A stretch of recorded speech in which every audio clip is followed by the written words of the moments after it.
Hello, I think we are live. Let me just double check.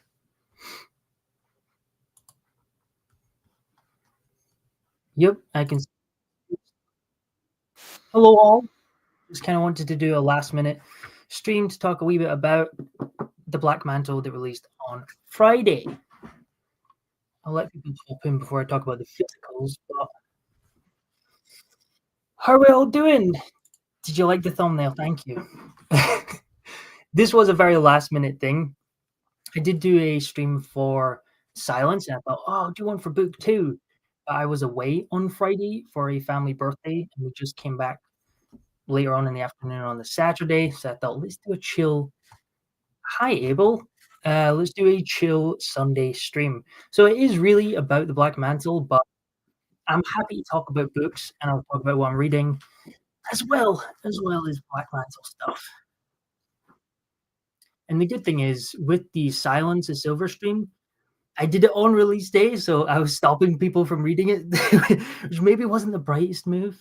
Whereas this one, it's been out for a couple of days, so hopefully people, Tim, I'm not going to answer that. Hopefully people have had a chance to start it if they were sitting waiting for it. I'm going to read it, okay? I'm going to read it. It's not this quarterly TBR, but I'm going to read it. Next quarter, I will read Into the Rift. I've not been putting excited for it, and that's the worst part. Is it's up there. It's like one of the most anticipated reads of the year, but I've not got around to it just yet. Yeah, it is pretty chunky. Funnily enough, the ARC copies are longer. And when I saw the ARC copies and when they arrived, I was like, oh no, these look huge. I need to cut it down a little bit. So for the final paperbacks, they are about 100 pages shorter because I dropped the font by a size. I've seen more complaints about fonts being too small and too big, so I'm always wary of doing that. However, I'm pretty happy with it. I think the font size is actually really good for this. And one of my alpha readers is actually my gran, and she always complains about some of the fantasy books I've asked her to read because she's not really a fantasy book reader, and she always complains about the font size. So I always err on the side of big, but she thought that even the changed font size is still very legible and readable. So we're good. We are good. Pages, coffee, good. That's what we like to hear. That's what we like to hear.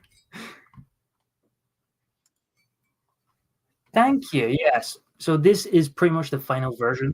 I did make a slight tweak. I'm waiting on a final proof.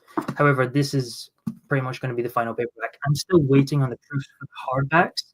They should come on Monday. There was a slight delay in some of the processing times and things like that, and some of the editing parts took longer. So the ebook was perfectly on time, but the physicals were not off schedule because of all that. So that's why they're not available day one. However, as soon as the proofs come through and everything's good, I can take them off and set them as live. So I'm hoping, best case scenario, it could be the end of next week, as in the week of the 17th. They could go live by the end of the week, potentially. More likely, it will be the week after. So still waiting on the hardbacks, but I'm so pleased.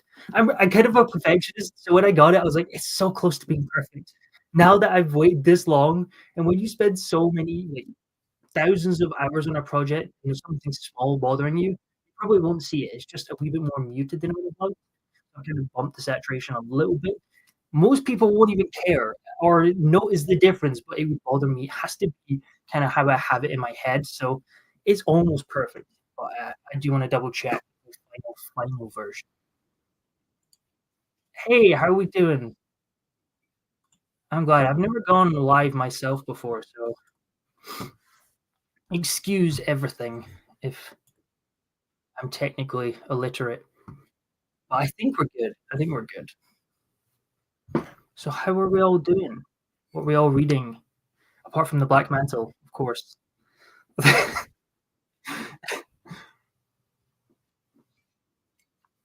Didn't mention it, but Abel is actually releasing a book very, very soon. So I went out to ARC readers, which is very exciting.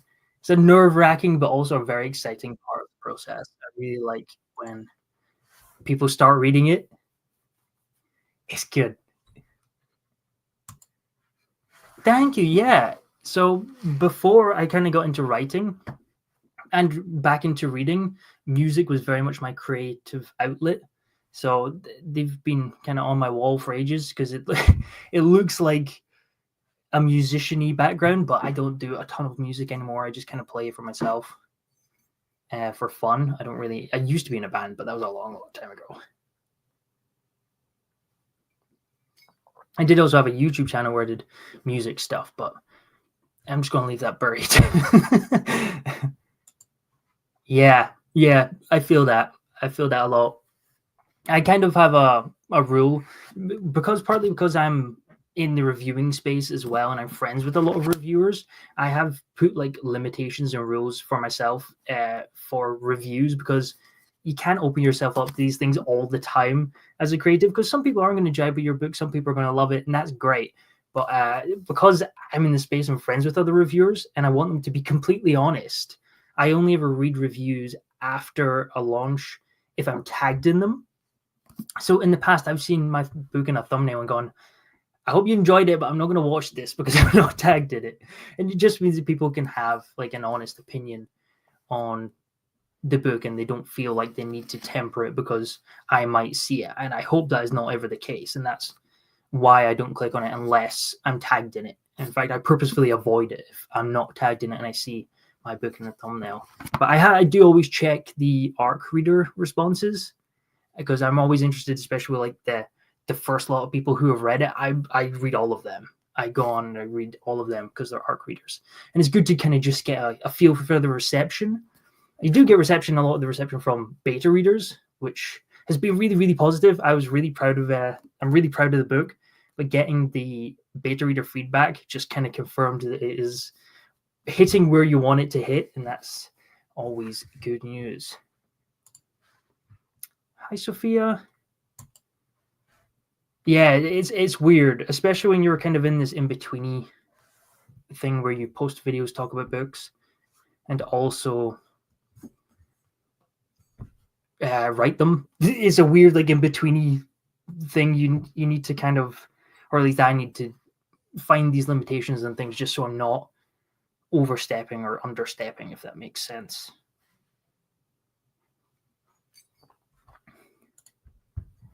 Thank you. And I love you, other Andrew. Us Andrews need to stick together. Them the rules. Okay, we've been on for a wee bit, so there is something I want to kind of show with the physical editions. What's really cool is if you follow me on Instagram, you will see on release day I posted 2 art pieces, and they're like landscape pieces. They're really, really cool.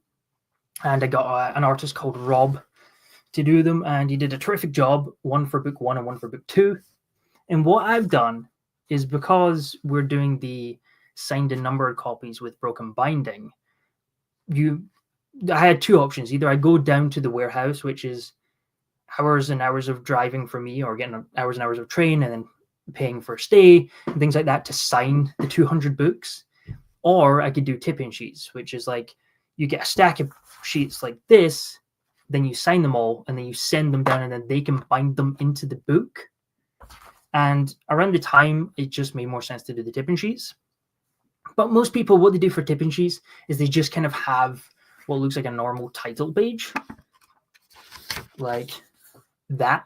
They just have that, and then quite often it says like signed by the author and then signed. And that's kind of like the standard for tip-in sheets because they are just signed and numbered. They're not special editions. But because Harbinger's been out for a wee while, and I was just excited about signed and numbered copies. I feel like I needed to do something special. So those 2 art pieces are actually the background for the tip-in sheets. So if you've seen this if you're over on Patreon, but this is the first time of me showing them on camera. I think this is inverted for you guys. I think it might be inverted for you guys, but you get the gist. Those 2 pieces of art over on Instagram are the backdrop for the tip-in sheets, which I think is really cool. These are slightly bigger. I'm not sure you can see it because it's quite bright. You see the little that drawing around it? That's about what the page will be. So it won't include the big white bar at the bottom, obviously. It's just kind of because they have to have it bigger and then chop it smaller to fit it in the 6x9 books. So I thought that was cool. Just something a wee bit different. Makes it stand out a wee bit more. And I wanted the pieces anyway, the art. So I thought, why not make use of them and use them for the tipping sheets? The problem is now I need to do the same with the third one. I'm going to have to get another piece of art done for the third book when it's ready for the signed and number copies. But it is what it is. I'm always happy to get more art done. It's already leaps and bounds ahead of book one, which I loved. Thank you very much. That means a lot. Yeah, I'm super proud of book two.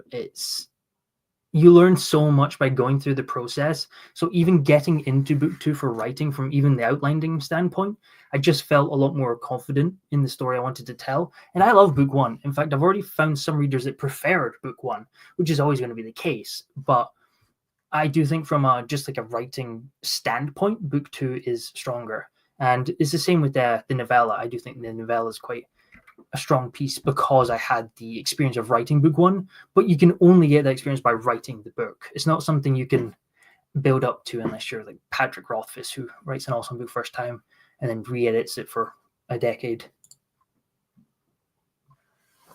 Good morning, afternoon. It is afternoon here, 4:10. I just thought we'd have a nice chill stream. And I don't do loads of live streams. And one of the reasons is because of the time differences. So much of BookTube is American or Canadian. Or there's Taylor, who was, I think, well, she's moving to America now, but she lives in Japan. So trying to time these streams to be included, I've had to say no to several streams because of the time difference.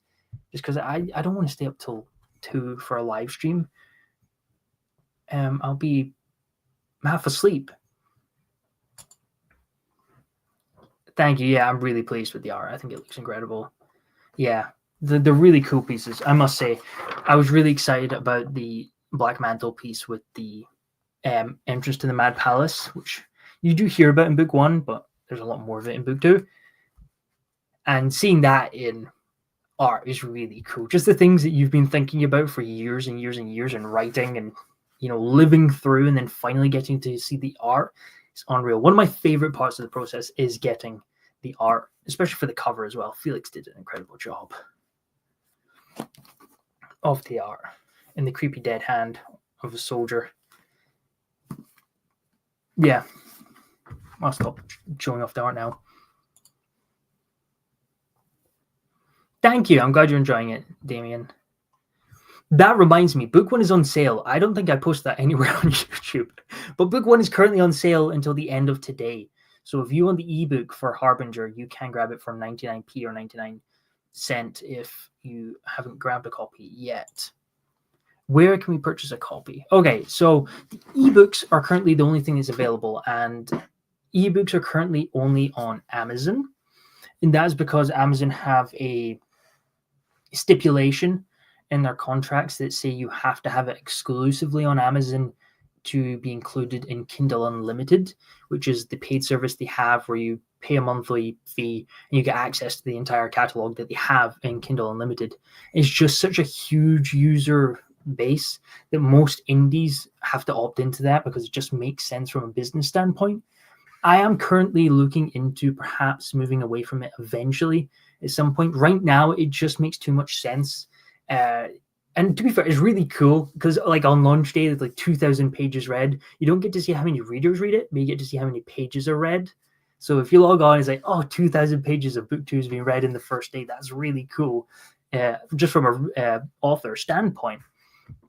But I don't like the fact that they hold the monopoly for it. And I really like what companies like Campfire are doing. They're starting to push against it with a bunch of different features that they've just got on their ebook service, such as having extra world building notes. And as like an author, being able to include things like that is awesome. And from a reader standpoint, it's pretty cool because you get to see a lot more of the behind the scenes type stuff, which is quite cool. And you can do added extras like short stories, things like that, all tied to the main book. So I'm always keeping an eye on that. And I do get messages from people who read on Kobo Is it Kobo? Is that how you pronounce it? Kobo? I'm pretty sure it's Kobo. But I do really want to put on things like Kobo and Campfire, and now bookshop.org are pushing into the marketplace where they are now selling ebooks. And that way you can support indie stores, which is really, really cool because I love indie bookstores. So, of course, that's important. But at the same point, is straddling that line of getting the book to readers and then also making it as accessible as you can. It's part of the reason why my physical copies are not through KDP, which is the Amazon publishing process. This is through a company called Ingram Spark, which means you can publish them wide. They're not just on Amazon. They are available on most online retailers that sell books like Waterstones, Blackwell's, Barnes & Noble, whatever. So that's one of the reasons why the physicals are sold, well, distributed through a different service than the ebooks. But I just completely ignored the question. Where can we purchase a copy? The ebook's currently only on Amazon. The physicals are not available just yet. I'm waiting on the physical proofs for the hardcover just to make sure everything's fine. All the digital files look good on my part, but I just want to double check that they print well. And then as soon as I get a copy and I'm happy with it, I can click go, and hopefully the processing time isn't too long for the listings to start appearing on all the different sites. But they will be available most places where you can buy books online. It should just start populating across the board. I don't think it happens all immediately. I don't think it it all happens at the same time, but they should start populating as soon as I get the copies in, and then I'm happy with them. So I'm hoping more likely it will be the week of the 24th. So not next week, because I still need to wait for the copies to arrive and then accept it. And then after that, they'll start processing and appearing across the board. But they will be available all over the place for physical copies. Ebooks, only Amazon for now. I don't think any of them in Edinburgh sell my books yet. I've not been in contact with any of them, and it's hard for them to know of local authors without you approaching them. And I've not done any of the publicity type things around Edinburgh. I probably should. It's the same with like the Edinburgh Book Festival. I don't know if there's ways that I can be included in that. I assume there is, because I usually attend and go to some of the talks, but I should probably I assume they have like a dealer stand and things like that. I'll look into it. I do need to look into it, but I don't think any of them currently are stocking Harbinger or Book 2. However, the ones I really like are Toppings and Company. They're a really cool bookshop. I really like the Blackwells. I think there's more than one Blackwells, but the Blackwells on, I think it's Southbridge. That's a really cool shop. It's just huge and the selection is insane. That's partly why I wanted to do the Bookshop Hunter videos, is so I can kind of show off some of these shops I think are really cool. That series is very tongue-in-cheek and silly, but I do want it to bring optics to these bookshops, even if it is in a stupid lens. I did get some comments on the news one about it being, I can't remember what the person said. I think it was something about being arrogant, about not including my own book, because I have that dumb metric system of everything being out of 10. And then if it doesn't stock Harbinger, it gets minus 100 points. I thought that was very obviously tongue-in-cheek, but apparently not. Because, it's not like they don't get, plus 100, or if they don't get stock the book, they don't get plus 100. No, you purposefully take away the maximum amount of points that they can earn. It was a joke. It's clearly a joke. But it's going to go over some people's heads, especially on the internet. I know I'm preaching to the choir on here, but when these videos get pushed out with my normal reach, then you'll get new people who don't understand some of the dumb humor we have on here. But yeah, I do really like Toppings and the Blackwells. Those are the two I can think of off the top of my head. There's quite a few bookshops. In fact, we did a Bookshop Hunters video in Glasgow, and I was disappointed by the number of bookshops there. Indies bookshops. There's not nearly as many as I thought. So Edinburgh has way more indie bookshops than Glasgow does. But Glasgow's way bigger, so I just assumed they would have an equal amount, but apparently not. I still love Glasgow. Glasgow's great. but they don't and the bookshops there are really, really cool. It's just not nearly as much. Tipping page is super cool. Yeah. It's not inverted for you? Oh, that's good. It's inverted for me. But I'm in the studio window, so it might be slightly different for me. That's incredible. Thank you, yeah. For once, it's comfortable. Comfortable time. Hi, Mom. Thanks for coming to the stream. Yes, Kobo, which for Canada is our Kindle. Oh, okay. There's just a lot more popular there than Kindle is. Yeah, that's part of the issue. I know there's parts of the world where it is more common. It is disappointing to not be able to share the ebooks through those formats.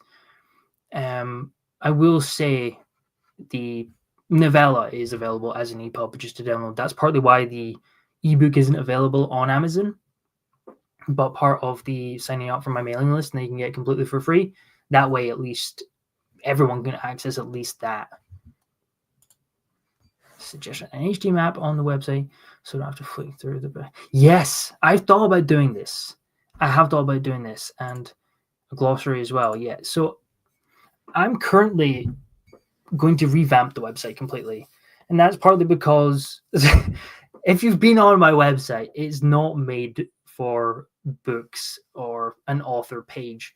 It was from university, and I had a module where we had to have our digital. I got a degree in digital media, and we had to have a portfolio website showing off some of our portfolio. So that website is set up to be a portfolio website that I just repurposed as an author page, and it's not great. It's not very good. It's very just, here's the book, here's a bit about the book, here's some links to buy the book. It's so basic and it's good because at least there is somewhere to show it all. That's not Goodreads or something. It is my page that people can go to and see the books, and also you can grab the covers in HD and stuff like that. However, the website was not really built for what I'm using it for, and I'm currently paying an absolute fortune for a website that does not need to be paid a fortune. So I'm talking to my brother, who is doing a master's in computing. He's focused on AI type stuff. He does like machine learning and stuff, which is really cool, but he just knows computers way better than I do. So I'm going to go to him and go, Les, help. I want to sort my website and make it a good website. And then I will include things like an HD version of the map. And also, what I really want to do is something that I saw Ryan Cahill do, which is include possibly a glossary, but also recaps. So a fun part of the Black Mantle, I did actually do a recap of book one, because it's something that I look for in sequels of books. The story so far, make sure I'm not going to give this away in case people haven't read book one. But yeah, the story so far, a recap from book one, spoilers ahead, before you jump into the main book. It's not in the early, it's not in the arcs because I hadn't written it at that point, but it's written in the final copies in all formats. It's in the ebook, it's in the paperbacks, it's in the hardbacks. So I just wanted to have that recap super accessible to anyone who grabs a copy. But I'd love to put the recap on the website as well. I think that would be really cool. So I will redo the website eventually, and hopefully, well, now that I've finished, got the book out, I can start focusing on things like that and just sort the website, make it a lot better. How much smarter are we getting? Oh, so much. Is putting Sarah J. Maas as a run for her money. Really, you can tell by the cover, it really is just wholesome and cozy book. And that's why I released it on Valentine's Day, because I want people to set people's expectations right. And if you go in, there's just page one, smut. It's my favorite thing to write, to be honest. I have to see a fellow Edinburgh person succeed. Oh, cool. I didn't know we're Edinburgh based as well. That's really cool. Speak to the press office. Just some free promo of it. Yeah, I probably should do more local stuff. I did try and get my books in like a local library, and it was an absolute nightmare. To be fair, Edinburgh libraries they were the ones that reached out to me about putting it in the Edinburgh library, and they're going to ship out copies to around the UK libraries as well, which is really cool. But some of the local stuff has just been difficult to get into, and also I just post random videos online. I always feel weird approaching real people about real things. Even live streams are just a wee bit strange for me still. It's bizarre. Like I said, this is the first one I've done myself completely.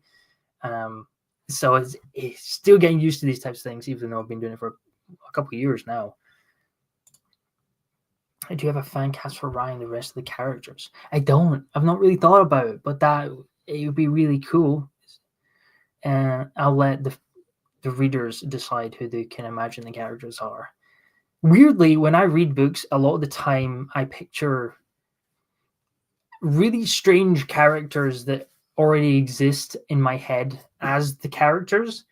So for some reason, Sazed in Mistborn, who I continually called Sazed in my head while reading the trilogy, but I've since then been told it's Sazed, which I still don't like, just so we're clear. I always pictured him as Jafar from Aladdin. Does that make any sense? No. Does it fit the descriptions? Like 60% of the descriptions make sense then. But it just every time Sazed was on screen, it's like, that's Jafar. He's just chilling. I didn't picture any of the character traits. It was just the physical traits rather than the characteristics. So I don't know why. Another one was I'm kicking cables. Another one was Breeze in Mistborn as well. No, Ham. Was it Ham or Breeze? Ham. I always pictured Ham, who's like this bigger, stronger guy. I always pictured him as Wreck-It Ralph. Doesn't make sense, but that's how my brain worked when I was reading those books. So it's weird. I don't picture real people. I'm not sure how I would cast the books because my brain is warped apparently. Yes, thank you. That's really cool. I have seen a number of people rereading book one, which is awesome. I know some people just want to hop straight into book two and they might want like a mini recap. And the other thing that I really like about recaps, I found this more with TV shows, is quite often they don't do a full recap of the entire thing. What they do is they hit the major points that you're going to want to remember, especially tied to the next part of the narrative. So, for example, in this recap, one of the things I mentioned was, I hate to call it a flashback given the circumstances, but if you read it, at the end of book one, there is a section where you learn a wee bit about Rye's past and how he was brought up in an orphanage. And chapter one is him in the orphanage as a kid. So I did include that little sequence, or no, they didn't copy and paste it. I rewrote a summarized version of the sequence in the recap because it might feel like a strange addition if you're just looking at a recap, but once you get into book two, you'll realize, okay, I really needed to remember that part because it ties to book two a lot more. So that's a good thing about the recap, is you can have guided remembering of things, if that makes any sense. Loving the book so much. Thank you. Blast. Absolute bangers. Thank you. Yeah, that's what we like to see. Did you have the whole story in your mind, or are you venting on the go? So it's kind of a mix.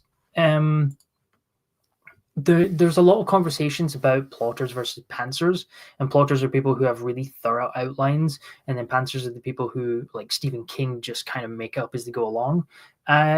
In a lot of people say it's this or that. It's more of a scale. You're kind of on the scale, and I'm kind of in between. So I do outline, I do plot a fair bit, but my plots are pretty, or at least the plot for Harbinger was pretty loose.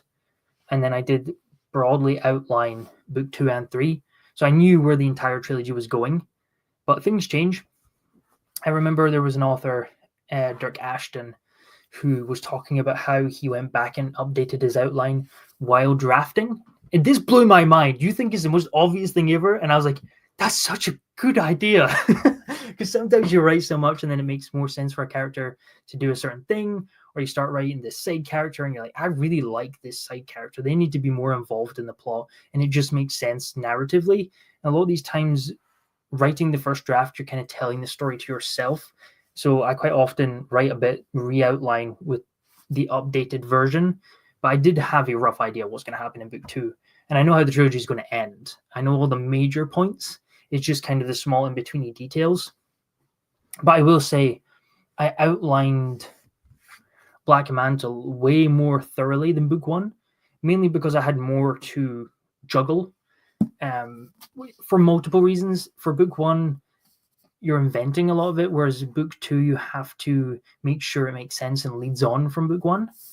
But equally, book 2, the way it is structured is a wee bit more unusual, because maybe not unusual is the right word, but you have the modern day Rye timeline and then the flashback sequences.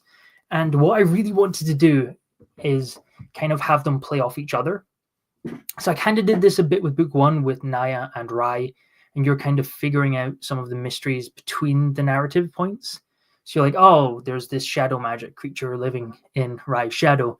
That's really cool. I wonder how that occurred. And then you get the prologue, which kind of hints a bit at it. And then you get a bit more information, but you get it in Naya's perspective. And it's kind of this fun mystery you get to piece together along the way from different characters. Well, book 2 is kind of like that, but with just the one character. So you have Rye's past chapters informing some information in the modern day chapters. And a lot of them reflect and balance. I wanted these certain chapters to be back to back because they're very in tune with one another. Like Rye says something in modern day, and it makes sense because you've just read the past chapter, and you're like, oh, that's where he got that from, or that idea from. And you learn about like why he loves his bow so much, even though he's not really an archer, and things like that. So that was super fun to play with. But because of that, I needed to outline it a lot more thoroughly, just so these things were lined up, which is quite hard to do. Because what I did was I wrote them all the way through one at a time. So I wrote all the way through Naya's chapters and Kit's in the patched in cloak crew. And then I wrote all of modern day Rye and then all of past Rye separately, and then sort of intermingled the chapters throughout. And just making sure that they aligned in the way that I wanted them to in the outline, making sure that they came to roughly about the same length, or not quite exactly the same length, but if one was short, then I wanted a couple back-to-back chapters with the past Rye. There's a lot more to juggle, so because of that, I did more thoroughly outline book 2, and I think book 3 will be even more so because it's the last one in the trilogy, and I want everything to be satisfying, and it just come out and go, oh, and hit all the characters. And I want satisfying endings for all of the characters, like even the side ones, like Bass, who is the main character in Silence is Silver. There's more of him in book 2, but there's going to be even more of him in book 3. And because he's just kind of this building side character, I do want him to still have a satisfying arc, especially for those who have read the novella. And even all the other side characters as well, like Wenson and Illy and that sort of crew. So that's kind of the... What was the question? Okay. No, I think this is a question. Yeah, inventing it on the go. So it's kind of a mix. Usually I have the major plot points and then I write in between and then use that as a rough guide to get to the end, is how I work it. Just check Kindle, and the isn't reduced in the UK. Oh, cool. Hi, another Edinburgh resident. That's cool. Is it not? It should be. Unless, did it time out today? Okay, I'm going to have to double check this. Oh, you're right. It's gone back up to full price. Sorry. I thought it was running out today. It must have run out today, but as in Sunday morning. Oh, that's really annoying. Nightmare. I did it for the max. You can only put a book on sale for so long. Amazon let you run promotions, and the promotions are usually you have to, you can't do it that day, and you also have to, you can only run it for, I think the max is 6 days.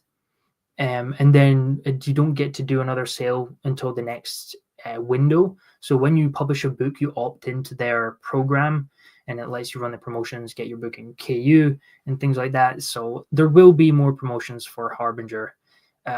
Really sorry about that. That's completely on me for not knowing the time. Funnily enough, I did this at the start as well. My friend, who I'm friends with, my friend who I'm friends with. Nice, Andrew. Friends with Brian Wilson. I was talking to him. He was just running a sale for his books. I was like, oh, I'm running a sale.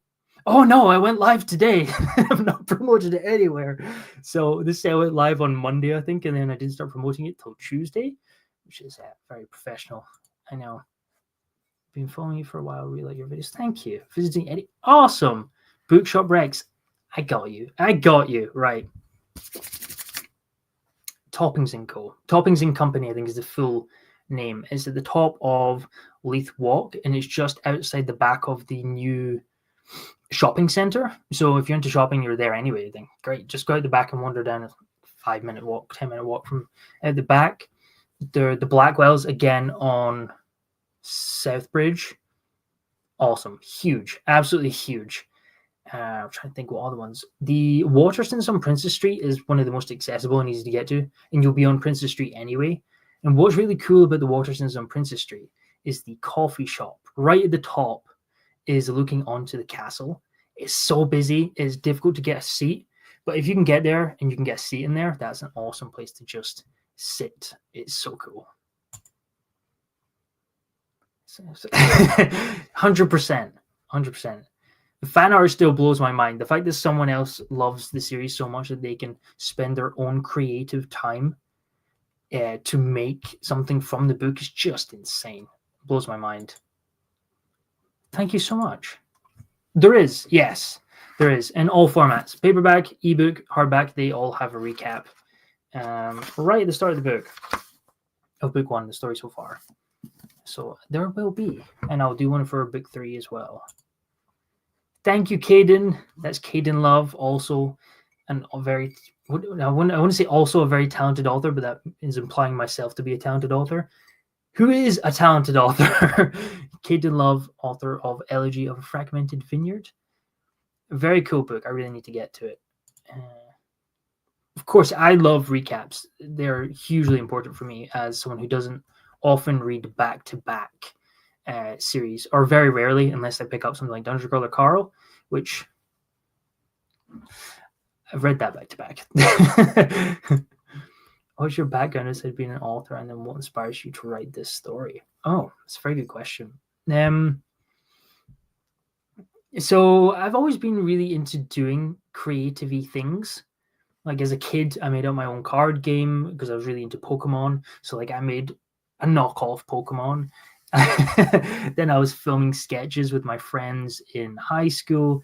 And then I got really into music, as seen behind. And music was kind of the first thing that really kicked off in my head. I was wanting to do something to do with music in high school. I was thinking, you had the dreams of being a rock star. Like, hell yeah, hitting the stages, that rock star life. And now I'm a shut-in hermit fantasy author. How the tables turn. But yeah, really into. I used to write stuff when I was younger. I read a lot, and then in high school kind of fell off. I think this is quite a common story for people. I didn't read or write much at all in high school, and then I started getting back into it in about 2020. And I've always I wrote short stories or something here and there, and I was like, I really want to go back to that sort of thing. And then the situations in 2020, I actually graduated in 2020 at the start, May, June time. And graduating into the way that the world was at that point was not terrific. It meant there wasn't a whole lot to do, and not a lot of people were hiring. So I decided I'm going to try this writing thing. So I actually wrote a sci-fi book. I wrote it over 2020, 2021, I think into 2022. No, I think at the end of 2021 is probably when I chucked it. I wrote it, didn't outline it, had a blast. It was super fun. And I liked some of the ideas in the book, but it was rough. It was really rough. If I wanted to use it and publish it, I would have had to rewrite the entire thing. So I have lots of world building notes, and I will definitely go back to it, but I needed a break. So when I was writing the next book, it made sense to write fantasy because I read a ton of fantasy. I didn't read a ton of sci-fi. The idea was just that I wanted to write this sci-fi book. So I was thinking, right, what do I love and what do I want to see more of in fantasy? And one of the things I loved as a kid was ancient Egypt. And we did it in primary 3. I don't know how that converts to US, so it must have been, what, 7 or 8? And I loved it. It was so cool. It's basically the real life fantasy, and I hadn't thought about it for years. But I did read the Kane Chronicles by Rick Riordan, who is the author of Percy Jackson. But he basically did one with the Egyptian mythology, and I thought those books were sick. But I always wanted like a high fantasy Egyptian style book, and I was like, I want that so bad. And then I got into things like Mistborn, Sanderson, and then that kind of sparked a lot of the creation of the Shadowbinders trilogy. So yeah, that's it. Although I've always really been into, I didn't really mention this, filmmaking and video stuff. That's why I got a degree in digital media. Funnily enough, I had two paths when I finished high school. The two paths were, at that point I was moving away from music. I was thinking, right, I have two choices. Either I get really into filmmaking, which there was a degree and I was going to go for that, or digital media. And can you guess why I picked digital media over filmmaking? Can we get any guesses? I want to see if you can guess the reason. It's going to sound completely ridiculous given the situation, but I want to see if anyone will get this. Why do you think I picked digital media over filmmaking for a degree?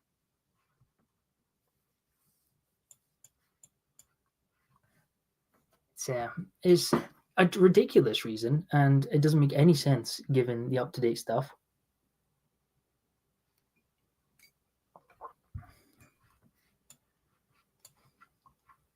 I'll let chat catch up. I don't know. I think there is also a delay on my part. So the reasoning was filmmaking was going to be in front of the camera. Digital media was all post behind the camera stuff. And I thought, don't really want to be in front of a camera. I don't like being in front of cameras. Yep, that was the reason. So I went and got a degree in digital media, hoping I'd be able to go on sort of the post-production side of filmmaking type stuff, or digital creation, like video editing was the thing I really, really like, which is technically my full-time job. Now, I do freelance video editing for a ton of different clients. Funnily enough, a lot of BookTube at this point as well. I edit some of Johann's videos, Library of a Viking.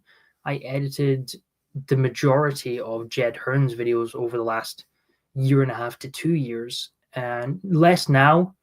But if you go back like last year, a lot of his videos were by me. Not all of them, but a large chunk. I've done some of, I'm not sure if that's public. I'm not going to say. I've done some of Vera's videos. I've just recently worked with Vera on a couple videos.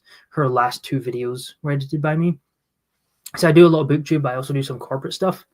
So I had a company who do manufacturing, and they wanted like a 3D rendering, which is not normally my wheelhouse. Most of my stuff is more live action footage editing, but I knew the company and I knew people that worked there, and they're like, can you do it? And I was like, okay. So I did some of that as well. So that's kind of what I do out with just YouTube stuff. Thank you.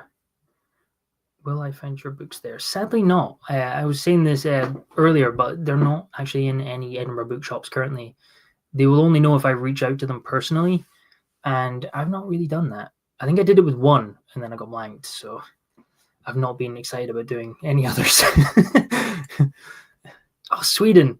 That's awesome. It still blows my mind seeing how far people tune in from or buy the books from or whatever. It's crazy. What's some advice for aspiring fantasy authors? Write a lot. Read a lot. Don't stress about the first draft. I see so many writers never finish the first draft because they want it to be good.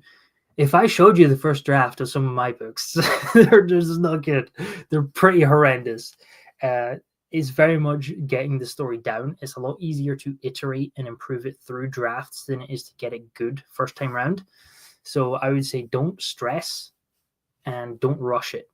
Enjoy the process of writing it and get it down a lot. And also, I assume with your name, that means you are involved in the communities. You don't need to post lots of things, but just interacting, it helps keep you excited to do things. One of the things I did when I was writing, I don't have a copy of it, Harbinger, was I watched a bunch of like author interviews and stuff at night after I finished drafting. So it just got me excited about reading or writing. So tuning in, but yeah, I think mainly from the writing standpoint, don't stress about the first draft, but do lots of writing and get that first draft done.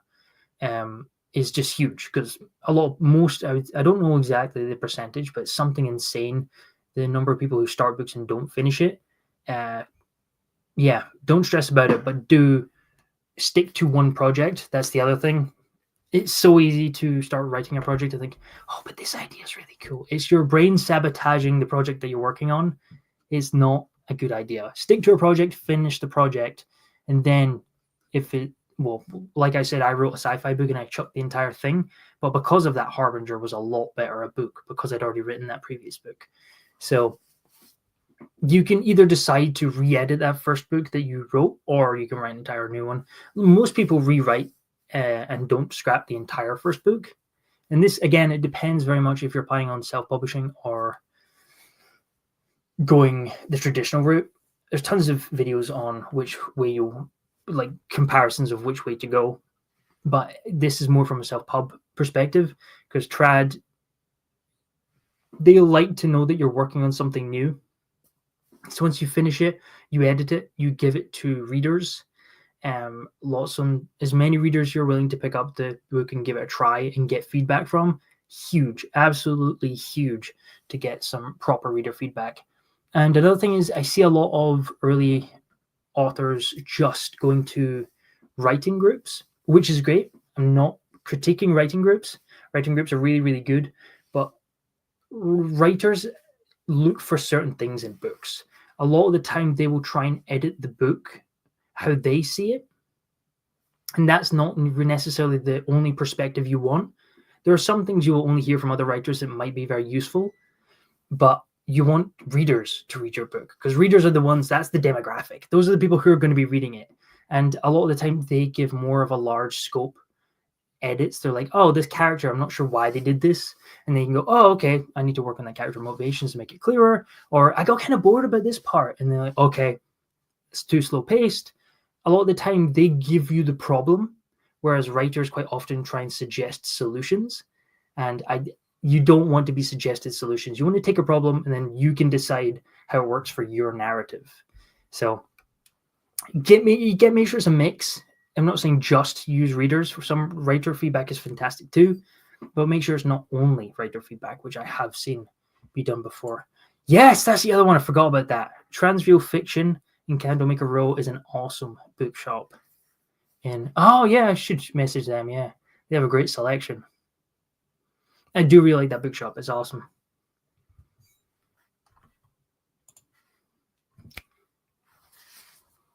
It's gonna happen. It's gonna happen. I'm not gonna tell you how soon, but it's gonna happen.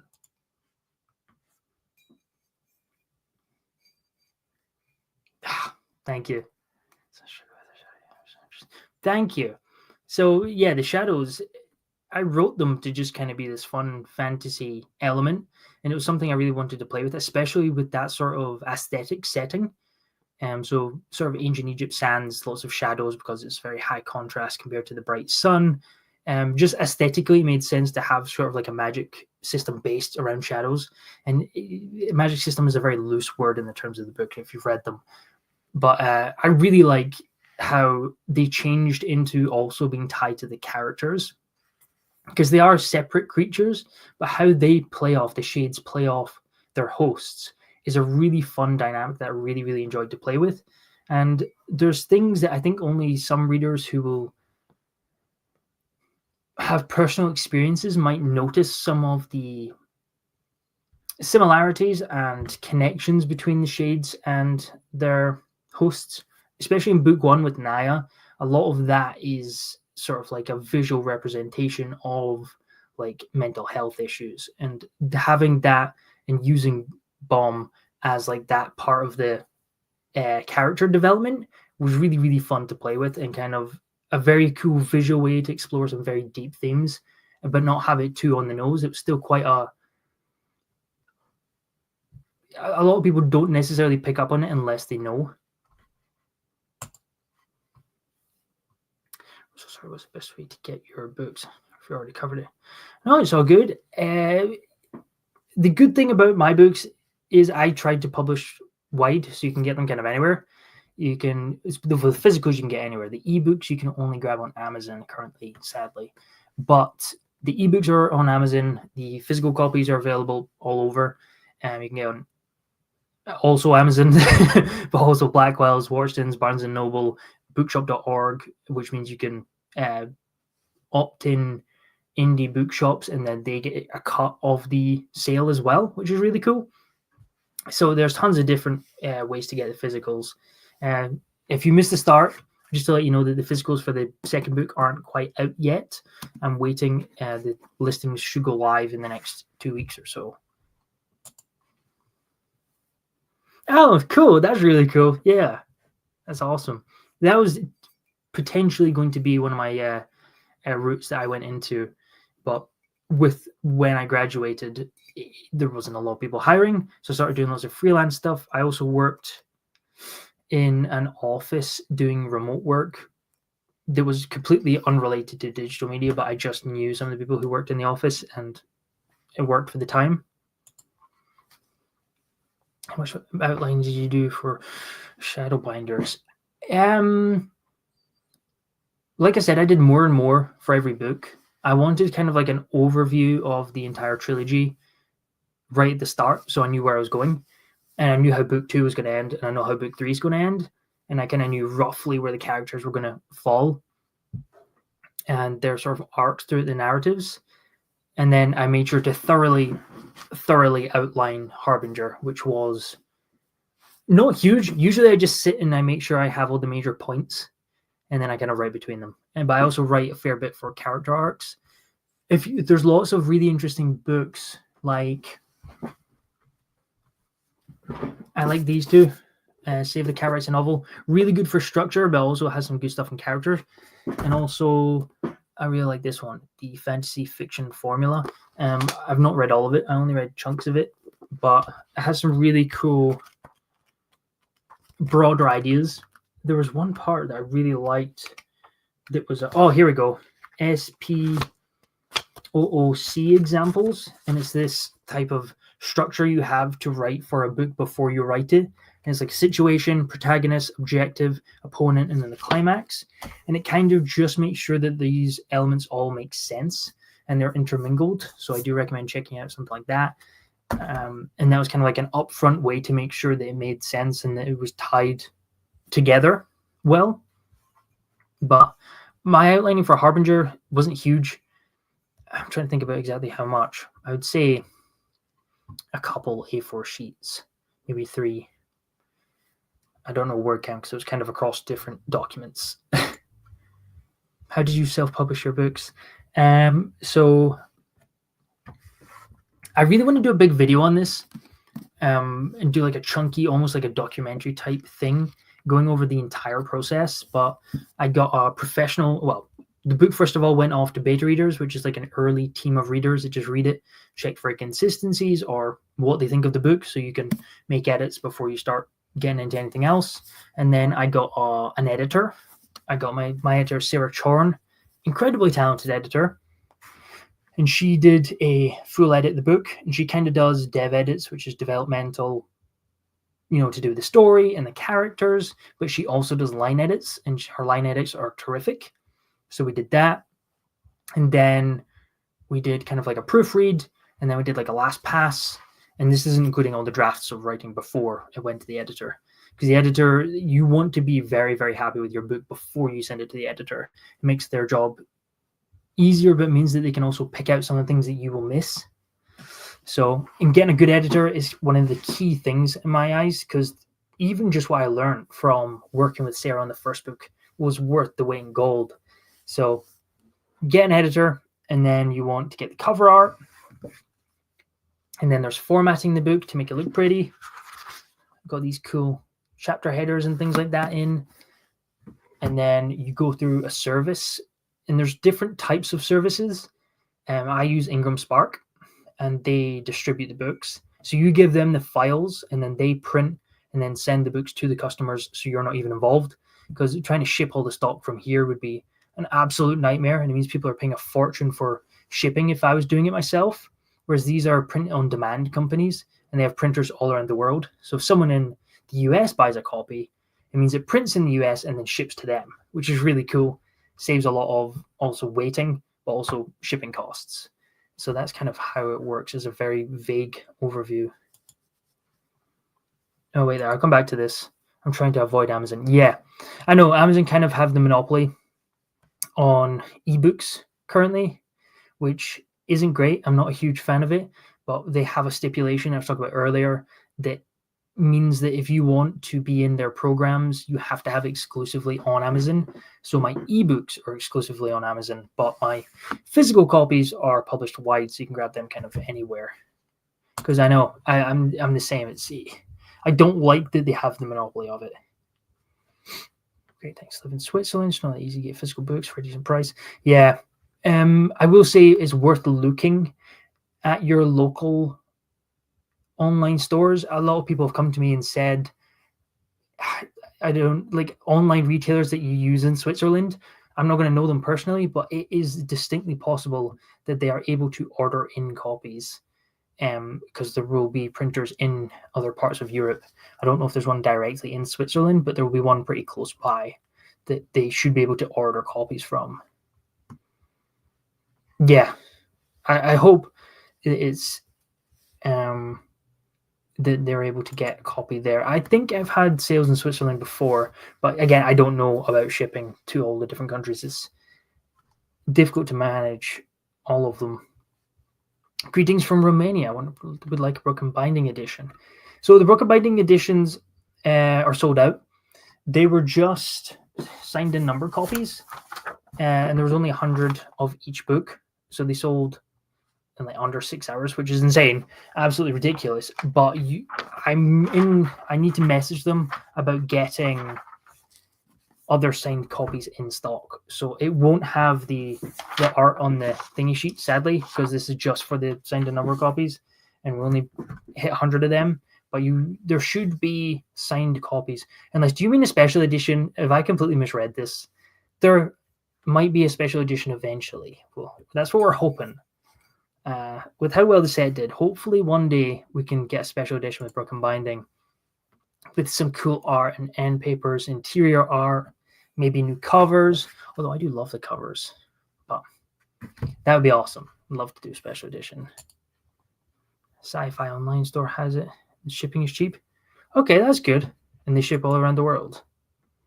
Okay, so that's worth checking out. Again, what's quite cool is I've had people come to me and say, I can't find it. And then they'll come back and say, I found it on this site. And it's not a site I've heard of. But because the ebooks, not ebooks, the physical copies are published wide, it means a lot of these online retailers are able to pick them up from local printers, which is really cool. So I don't know all the local shops, but there should be the ability to buy them in most of them.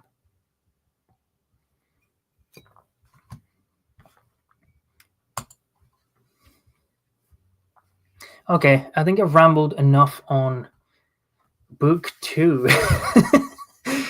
I'll talk a wee bit about the series going forward. I'm going to start working on the third book very, very soon. Especially, yeah. See, I should have picked up on that. I should have got it.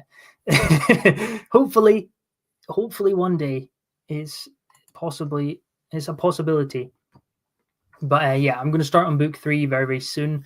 I will probably edit. I did talk about this at the start of the year, but I am writing a short story there is the Shadowbinders world, but the Shadowbinders only takes place in the desert country of Taris, whereas there are going to be other stories in the rest of the same world. And there will be a sequel series after I finish the trilogy as well. So this short story is kind of the start of that, because it means I can start exploring out with Taris, which is, again, the desert country. So we have Thaw of Time, which is going to be a short story coming out this year, following some characters you might recognize if you've read the Shadowbinders trilogy, but they are in another part of the world, in the icy north, the outskirts of the Trojan Empire, which is an area I'm very much looking forward to delving into.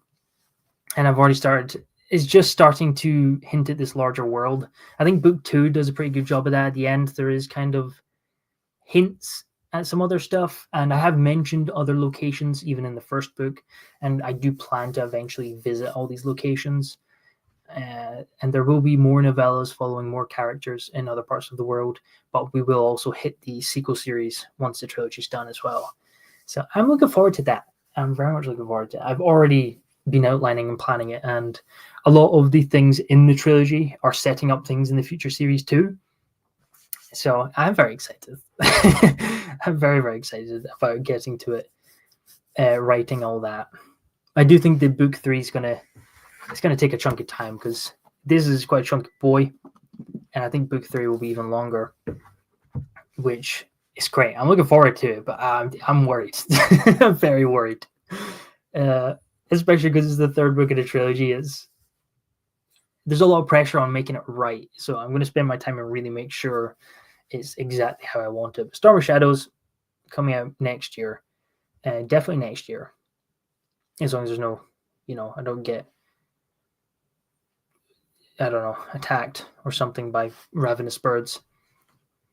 You know how it is. As for reading, funnily enough, well, first of all, I'm reading Shroud. I've not read much of it, by Adrian Tchaikovsky. I've not had a whole lot of time with preparing for book 2, but I'm really enjoying that. It's good, but I'm also reading, this was meant to be finished, and I was meant to put out a video on Friday about this, but it got delayed because I was doing stuff for book 2. But I'm also reading Corridors of Roses, something completely out of my wheelhouse. I have not read any romantasy before, so this isn't, I don't think that's right. I kind of swapped over to the audiobook.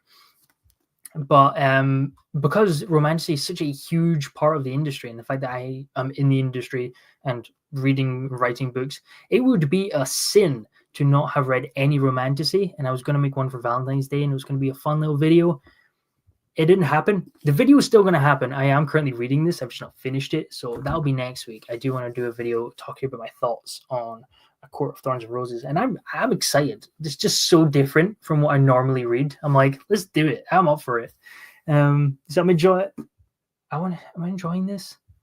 I am enjoying it. I will say swapping over to the audiobook was huge. I really like the swapping over to the audiobook, because reading this, it was a wee bit more janky than swapping over to the audiobook.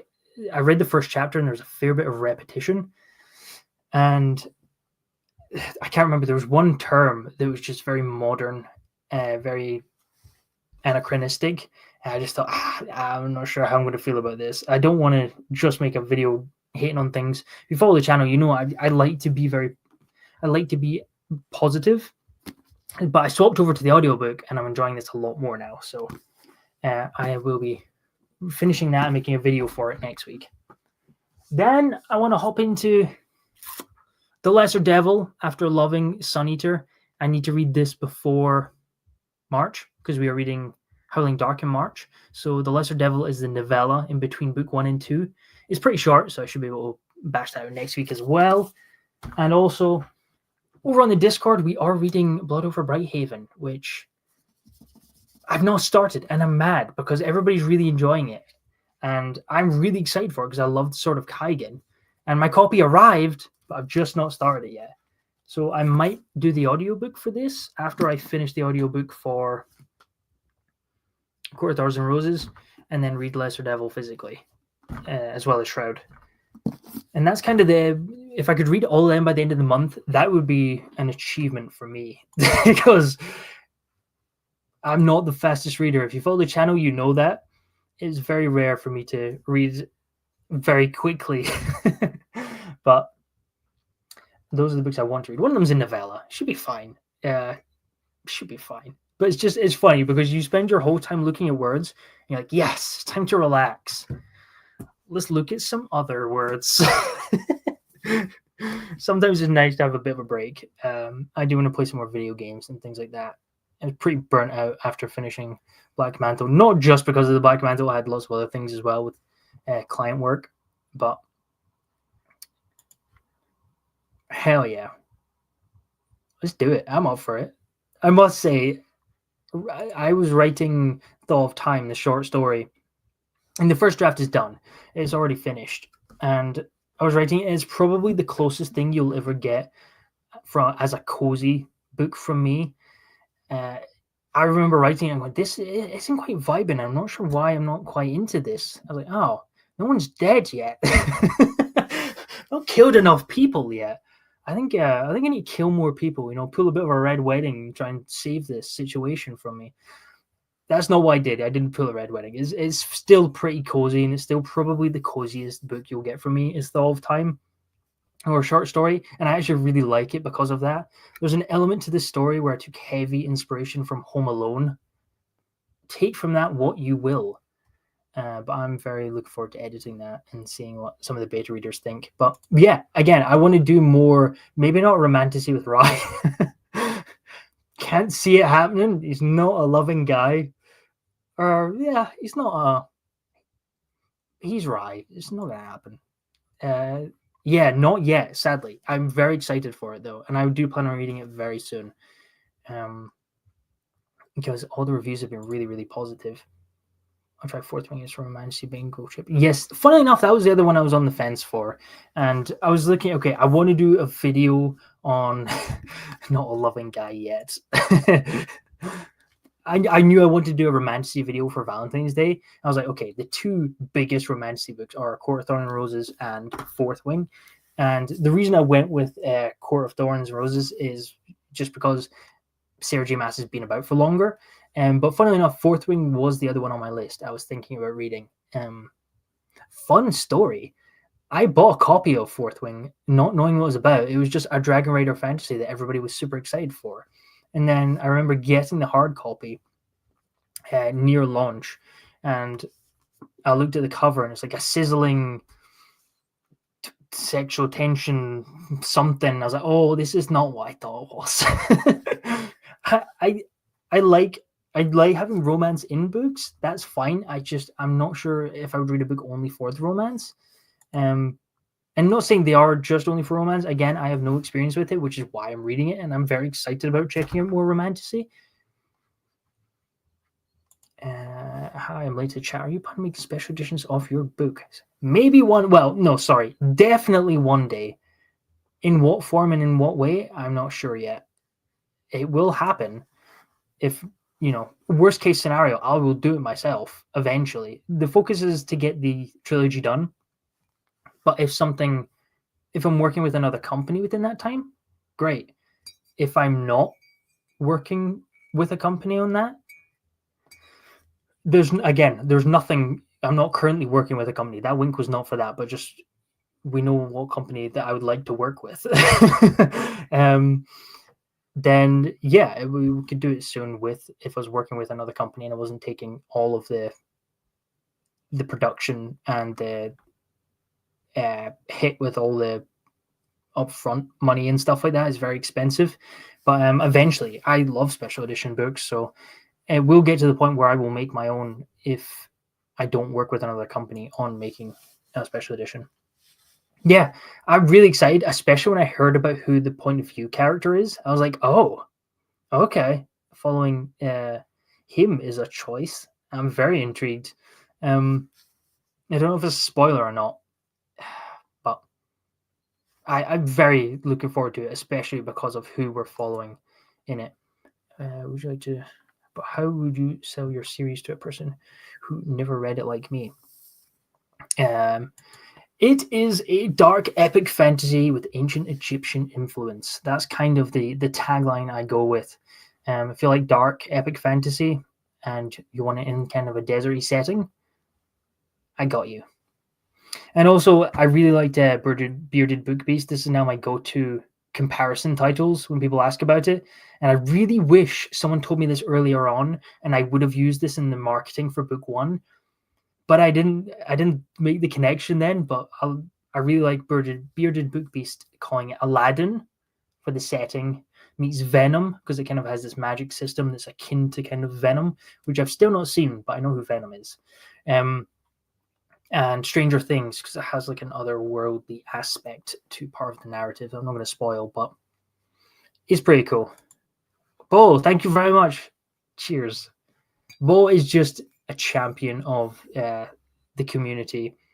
I remember before I started talking to Bo personally, he was just one of those names that kept coming up, and he was just so supportive of all these indie authors. And I just thought, what an absolute champ. So then I messaged him and got to know him. And he runs the SFF Insiders Discord, which is awesome. Just a super nice guy. Oh, yeah, that was to do with Ryan.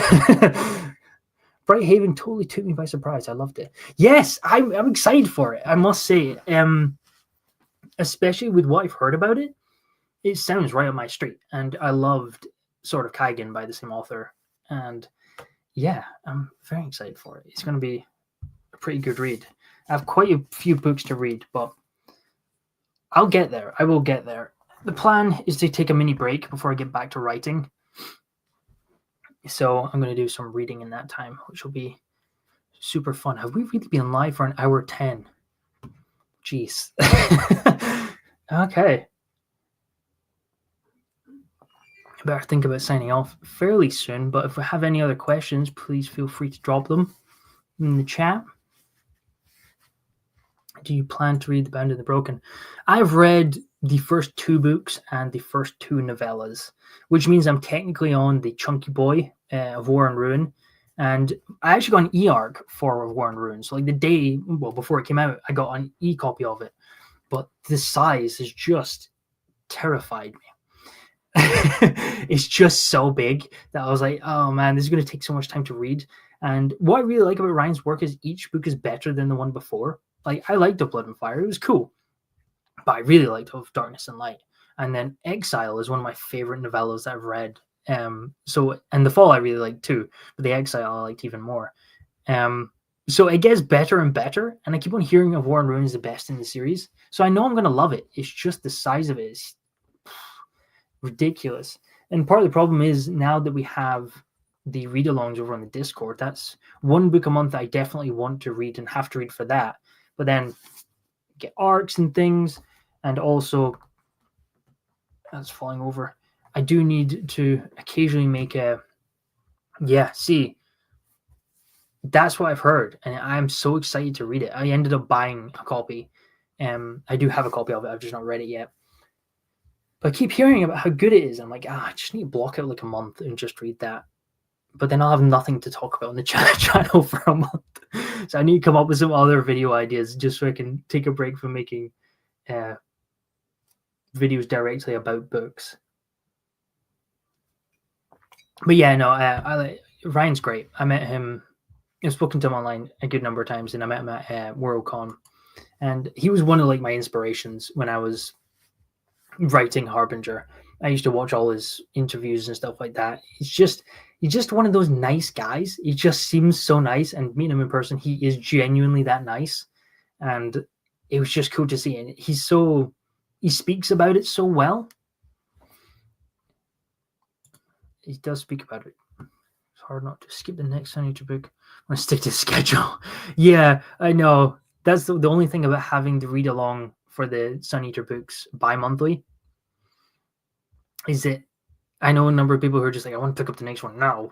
And I also know people who are already on like book 3 or 4, and they're like, I am not waiting until Q3 of the year before picking up the next one, which is partly why I left the channels open all year. So on the Discord, there is a channel for each book. So if you do want to read ahead, that's fine. It's just I'm going to be reading on the bi-monthly basis. So if people want to read ahead, that's cool. I know a number of people who are pretty far in the series already and working back. Sadly not, because it's in Seattle. It's just so much of a trip for me. Worldcon was Glasgow, which is like an hour from me. It was so helpful. I did stay in like a hotel because coming back that hour every day would have been a nightmare.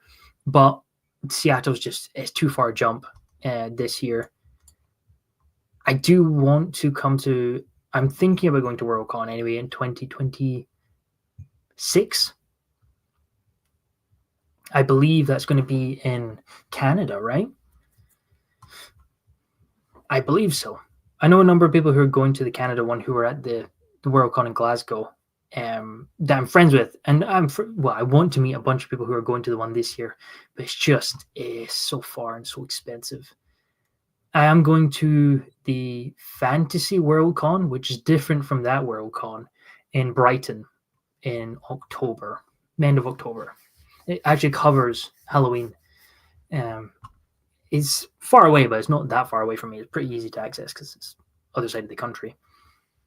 It's less of a jump than it is to Seattle, that's for sure. I would love to come to the Seattle one, especially with like Dragonsteel as well. I would love to go to Dragonsteel, but it's just such a far jump. But yeah, I'm hoping to go to the one in Canada in 2026, hopefully. But this year, I'll probably just go to some of the UK ones. The one down in Brighton, and I don't think there's any others going on. That's like the main one I'm going to anyway. I know. That's funnily enough. When I was outlining the schedule for the read along, I was like, "Can we time this for the final book?" And I think technically the final book would fall into January because they were reading Disquiet Gods in November. So if he's releasing it this year, then it doesn't quite line up.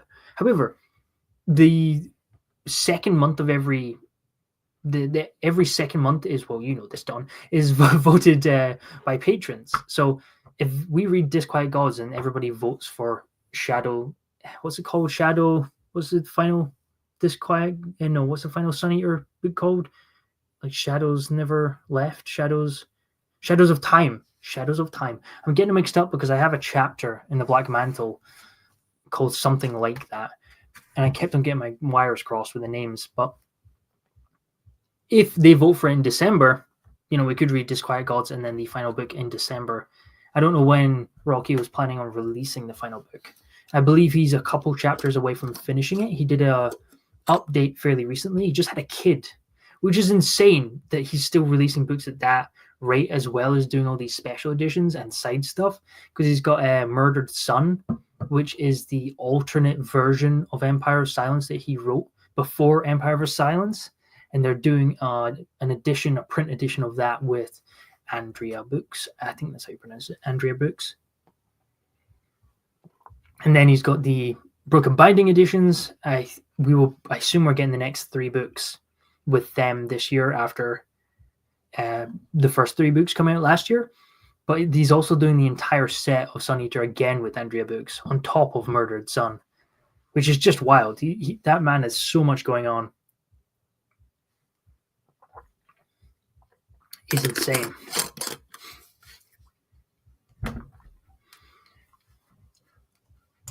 But no, I'm looking forward to continuing. I was surprised at how much I liked Empire of Silence. I'm not sure what I'm going to do with the other videos. Let me double check. But last time I checked, the reviews are known for not doing particularly well on YouTube. And mine did not great, but it did okay.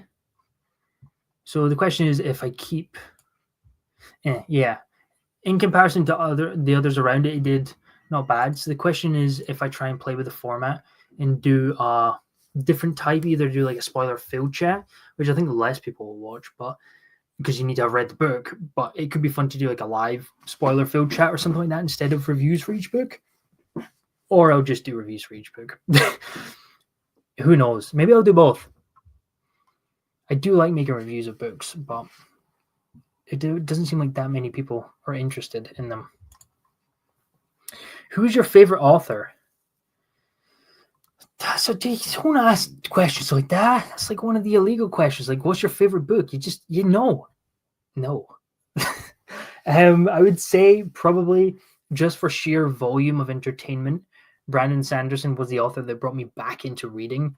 So I think whenever I'm asked that question, that's kind of the one I fall back on. I really enjoyed his books. They brought me back to reading. The Mistborn books were the reasons that I kept, that I fell back in love with the hobby. And that led me to doing the channel and also getting back into writing. Huge inspiration for my own writing. And, Stormlight Archive, the earlier books especially, are some of my favorite books of all time. So I would say Sando. Has to be the Sando man. Yeah, Mistborn's great. I also loved Era 2, to be honest. I really enjoyed Era 2. I loved the end, especially of Bands of Mourning. That was such an epic ending. Such a good book. I like Lost Metal too. Lost Metal was awesome, but the ending to Bands, so good. I think he's targeting end of summer. Oh, okay. You may not want to upset the order. Yeah. There is we have a dedicated expert on the Discord, and I don't know how to pronounce his name. Bebelarums, and he's so in tune with what's going on with the Sun Eater stuff. So I might, ask him and see if he knows what's happening with that. He'll be one of the first to know, I think. But yeah, I'm very excited for continuing Sun Eater. Especially when people say the first book isn't as good as the rest. And I enjoyed the first book. And funnily enough, that was a lot of the comments on the video was, oh, if you like this, you're going to love this series, which just has me so excited. Because I was ready to jump into the next one straight after finishing Empire as well. To be honest, I did kind of fall off a bit after finishing that with reading. Just to finish this off. See the proofreading stage. See when you've read it like 7 or 8 times and you're reading it again and you're particularly looking closely for any typos. You don't want to read after doing that all day. It's hard work. I did get another person to proofread it, but even on top of that, I do a proofread after that as well, just to make sure, as a last pass. And you're never going to catch them all. Typos are going to be in every book, but I'd rather be as clean as possible, or as clean as I can get at that point in time, which is also partly why the physicals were a wee bit delayed. But yeah, I don't think I have anything else to cover. Covered book 2. Covered what I'm reading. I will say, in terms of videos, we'll have that video going out sometime next week.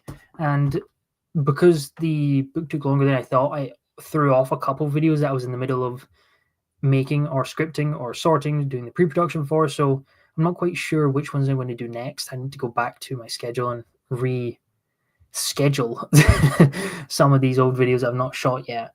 I will take a bit of a break, so there will probably only be the Romantasy video next week. But after that, we'll get back to it. Hopefully, we'll back up to 2 videos a week.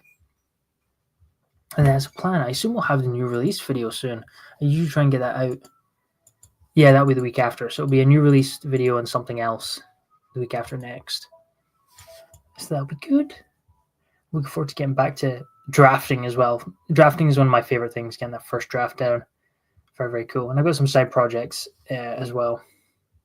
Okay, non-book, Cobra Kai or... Okay, I have not really watched Cobra Kai.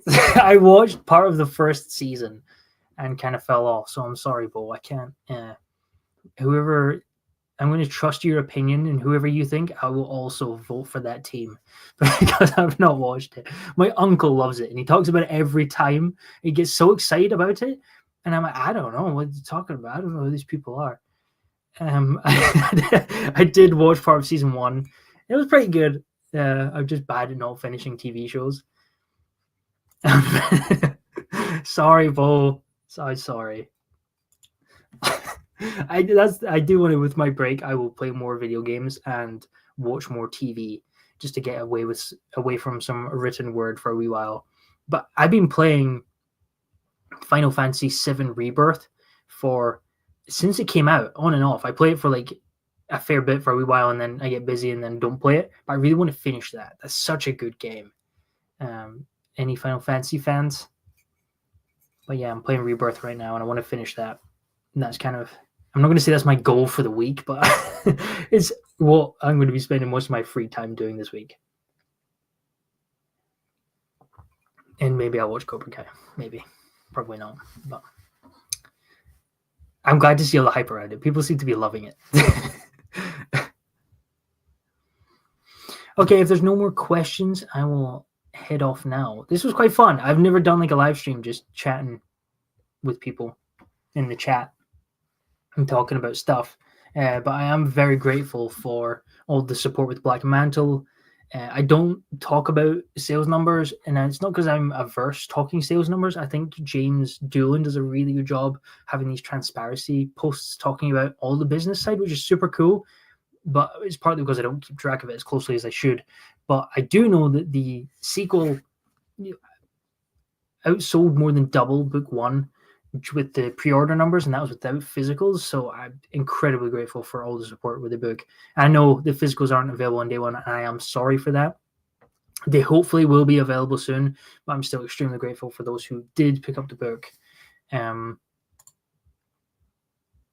are you thinking of modern future? I've not played Hogwarts. That's on my list to play. It looks really cool. I love open world RPGs. It's like my go-to. It's on the list. It is on the list. I don't own a copy, but it is on the list, so I will play Hogwarts at some point as well. Thank you very much, Abel. Yeah, I honestly blown away by the support for book one. Book two. What day is it? I'm gonna go to bed after this. No, but yeah, thank you very much. The physical should be available very soon. I'm not going to make like a massive doodah about it when it does, but I'll post it on Instagram, and I might do a community post on here to make sure that people see it if they are waiting for physical copies. And this does include the broken binding editions. I don't think I made that perfectly clear earlier. I'm waiting for the proofs of the hard copies. So the hard copies, it's on me. I need to get the proof copies, confirm everything is happy, and then they'll print and be sold or sent to broken binding to be bound in with the tipping pages. So if it's on me to get those checked before we go. I always wanted to buy Harvard of Justice because I love the cover. It's too expensive on Amazon. I managed to get the BBC. Oh, brilliant. Can't wait to have them. Congratulations. Thank you so much. I know, especially with self-pub, it can be a bit all over the place with prices. I do set a price, but I don't know if, I think in some places they do mark it up. And also there's the secondhand sellers on Amazon are shocking. I remember Harbinger first went out, we had a number of, like before the listing had gone live properly with Amazon, there were, I assume, bought versions of resellers that had it up for like double, 3 times the price. And I'm like, don't buy it for that. Don't buy it. That's ridiculous. Wait until Amazon sort the listing and then you can get it for MRSP. I think that's what it is when it's the standard sale price. But I'm glad you got the broken minded set. That's awesome. Thank you very much. I'm looking forward to getting those out and seeing people arriving. Funnily enough, because this is just a small live stream, I'm going to tell you guys, but don't tell anyone because it's not sad. It's a very reasonable response as an author, okay? I actually bought one of the 100 sets, which means I had to pay full price as well, even though they're my books, because it's the only way for me to get a copy with these pages bound in. So I was like, I'm just going to buy a set too. So 99 I've gone out to the public and I bought a set because I wanted a copy and I wanted to see how it looks with the bound in pages. I think those are really cool. So don't tell anyone because it's a bit ridiculous, but I did. Yeah, but anyway, thank you all for tuning in. I might do more chill live streams like this. This was a ton of fun, especially if I have like things to update on. This is a lot more fun way of doing it than just posting out some wall of text, and getting to chat with everybody is a ton of fun. So thank you everybody for tuning in, and thank you for all the support, and I'll see you next time.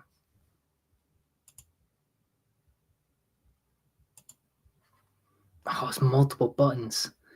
There we go.